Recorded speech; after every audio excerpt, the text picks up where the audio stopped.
Assalamualaikum Ustaz. Waalaikumsalam warahmatullahi wabarakatuh. Izin bertanya, amalan apakah yang cocok untuk seorang pelajar sehingga dari amalan itu dapat menguatkan iman seorang pelajar?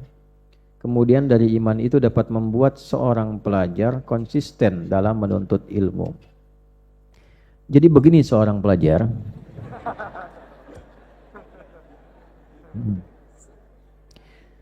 Coba seorang pelajar buka kitab Sahih Al-Bukhari. Seorang pelajar akan temukan di kitab Sahih Al-Bukhari ada 97 tema. Nanti seorang pelajar buka tema kedua dan ketiga. Tema kedua namanya Kitabul Iman, tema ketiga namanya Kitabul Ilmi. Baik ya?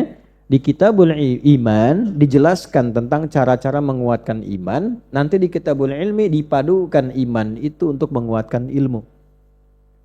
Contoh, saya sebutkan misalnya satu. Al-imanu yazidu wa yantaqis. Yazidu bil-ta'ah wa yantaqisu bil-ma'siyah. Atau kama qala sallallahu alaihi wasallam. Iman itu tipikalnya naik turun. Naik dengan ketaatan, bentuknya amal saleh, turun dengan maksiat. Jadi kalau kita konsisten mengerjakan ketaatan, banyak amal saleh, rajin sholat, dilatih dengan puasa, itu iman naik. Jelas? Tapi kalau terfikir berbuat yang salah, iman turun. Gak bisa berkumpul. Nanti iman ini kalau sudah naik, sholatnya bagus, Qur'annya bagus, imannya naik, iman inilah yang dipakai untuk menuntut ilmu. Maka ketika ilmu dituntut dengan iman, yang lahir cahaya. Ilmunya langsung sampai ke sini. Ini yang dimaksud Imam Waqi' saat memberi nasihat pada Al-Imam Asy-Syafi'i.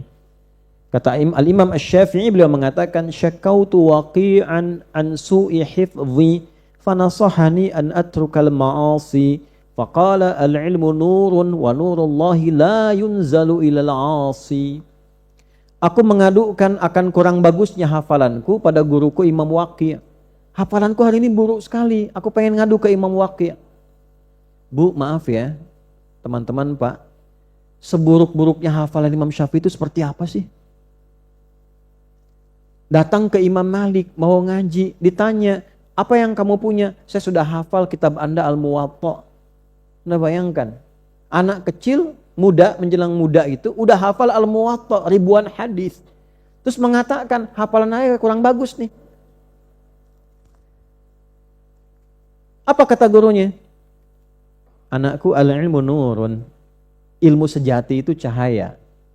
Wa nurullahi, sedangkan cahaya Allah itu. Nah, ilmu sejati itu cahaya dari Allah. Kapan ilmu jadi cahaya dari Allah? Ketika kita beriman pada Allah. Makanya Allah punya sifat al-alim, an-nur. Jadi ilmu itu akan jadi nur, diberikan nur oleh Allah, nurul ilmi, diberikan ilmu yang bercahaya pada jiwanya. Ketika apa? Ketika jiwa ini bersih. La yunzalu ilal 'asi, tidak diberikan pada pelaku maksiat. Tadi kesimpulan pertama, hendaknya seorang pelajar tadi yang bertanya memperbanyak ketaatan pada Allah, rajin sholat, khususnya tahajud ya. Ya, penuntut ilmu yang baik jangan tinggalkan tahajud ya. Tahajud malam tahajud. Itu sudah riset. Ya. Kedua Al-Qur'an. Al-Qur'an itu sudah riset mempertajam dan meningkatkan kecerdasan. Ibu kalau punya anak cucu, saya sarankan yang masih kecil-kecil dekatkan Quran aja, Quran dengan cara apapun. Ya, tapi bukan yang keras sampai dia nggak suka Quran. Jangan mengajar Quran sampai anak itu sungkan atau akhirnya merasa tidak nyaman dengan Quran. Bikin senyamannya. Ya, dengan media apa yang membuat nyaman, yang sesuai syariat. Mukallah. Jelas? Nanti akan berbeda. Kami terapkan di sekolah. Saya bicara ini karena saya pendidik. Saya ngajar di sekolah, anak-anak dikasih Quran dulu. Setelah ada Qurannya, dikasih apa aja gampang Pak. Diajarin paskibra, baris berbaris yang terukur, bukan sekedar biasa. 30 menit langsung lancar. Ilmu apa aja cepat diserapnya. Anda boleh tanya pada para pengajar di sekolah, yang di ma'had dan sebagainya. Itu diajarin. Ada guru dari KONI ngajar olahraga, dikasih atletik dengan batas di atas usianya, itu sampai bingung. Saya kasih yang sulit malah dia kayak gampang. Anak Quran cepat pahamnya itu cepat. Ini mereka masih TK, ikut kompetisi futsal, nggak pernah main bola. Saya cuma kasih tahu, kamu yang di sini namanya kiper, boleh pakai tangan, kalian pakai kaki, tendang sana sebanyak-banyaknya, jangan kemasukan. Masuk final, menang 6-2. Ayo berjuang, fisabilillah. Nah, satu, tingkatkan ketaatan. Ya, banyak tahajud, banyak Quran dan sebagainya. Yang kedua, jauhi maksiat. Jauhi maksiat. Itu dua rumusnya, hubungan antara iman dengan apa? Nah, dengan ilmu. Nanti yang ketiga, cari guru-guru punya sifat yang sama. Guru yang soleh dan pintar. Pintar saja tidak soleh, ilmunya nggak berkah. Yang pintar banyak. Ini kan muridnya pintar-pintar, jadi pejabat, jadi macam-macam. Tapi pintar korupsi juga.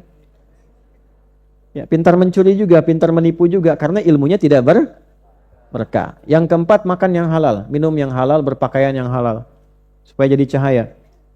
Ya. Yang kelima, konsisten tersambung dengan Allah dengan membenarkan niat.